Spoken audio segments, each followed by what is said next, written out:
Po ang paghuhugas ng ating palayok na may itim-itim. Madali lang po siyang gawin.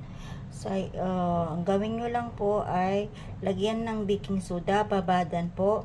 Katapos ng mga 10 minutes or 15 minutes, saka kanyo ay ang isang daliri nyo po, yun ang panghawak nyo sa may baking soda binabad nyo na may natira. Linis nyo lang pong ganyan, dahan-dahan. Ayan po, natatanggal na po siya. Ayan, baking soda lang po.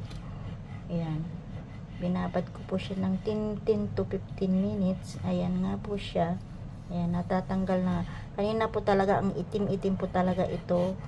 Binabarang ko po siya ng baking soda.